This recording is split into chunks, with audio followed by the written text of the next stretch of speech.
Many Adventures of Winnie the Pooh from 1977 is an animated musical comedy film from Disney.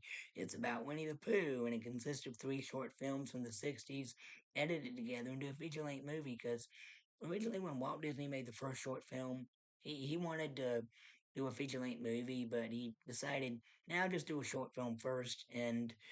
The and the first short film, Winnie the Pooh and the Honey Tree, this year is that short film's 60th anniversary, and this year is also the 100th anniversary of the first Winnie the Pooh book that came out in 1926, titled Winnie the Pooh. And I haven't read that book. I mean, I've read some of the short stories that released as like individual books, but I never read the whole thing. I'll probably need to buy and read that soon. But I love the stories that I did read, and I love the Winnie the Pooh movies and TV shows that I grew up with.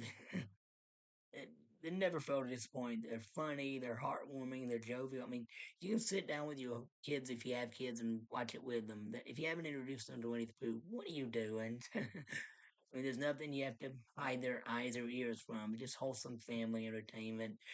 And I love the characters: Pooh, Piglet, Eeyore, Kangaroo, Tigger, Owl, Rabbit, the Christopher Robin. They're all great characters, and Christopher Robin's the only human character aside from the narrator, voiced by Sebastian Cabot, the voice of Bagheera in the Jungle Book, and he does a good job narrating it, and he interacts with the characters sometimes, so they know they're made up characters in a made up story, and the, when they made this combine these shorts into a movie, they did this live action segment where they um, had a set of like Christopher Robin's room and a camera angle of everything, including the little and stuffed animal toys that the author of Winnie the Pooh, um, his son had them, and it inspired him to write stories about his son and the toys. His son's name was Christopher Robin Milne, and the author's name is A. Milne, and so it was nice to see that. And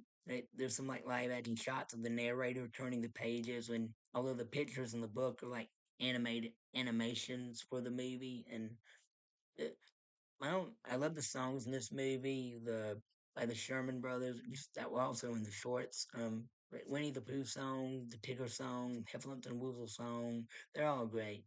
And the my only issue with this is there some parts where the narrator says, "All right, now we're going to turn to this chapter or this page," and he flips some of the pages, and while he's flipping, he just does a little summary of what happened in those pages, and like the story about Owl going sailing or something, and then but at the end he says, "Now we're going to go to the last chapter," and then he says Christopher Robin says goodbye and goes to school, and then Pooh and his friends learn about what Christopher Robin learned in school, and there's some little animations of them like reading and like doing math, and I'm like, why couldn't that have been a news segment? Like, they don't have any news segments at all in this.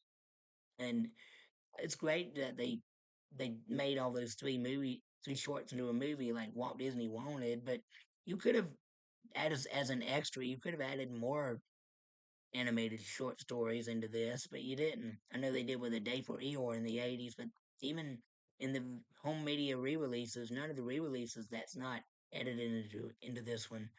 But whatever. I just wanted to see more segments of that, like especially the last chapter. But that's my only gripe I have with this. I love Winnie the Pooh. It's funny, it's humorous. I love the voice cast. Sterling Holloway is Pooh. John Fiedler is Piglet. Paul Winchell is Tigger. Tigger's my favorite character, by the way. And Al Smith is Al. I can't remember the entire voice cast, but they all did good. All right, that's my review. I give this 2 thumbs up. All right, thank you and God bless you. Bye.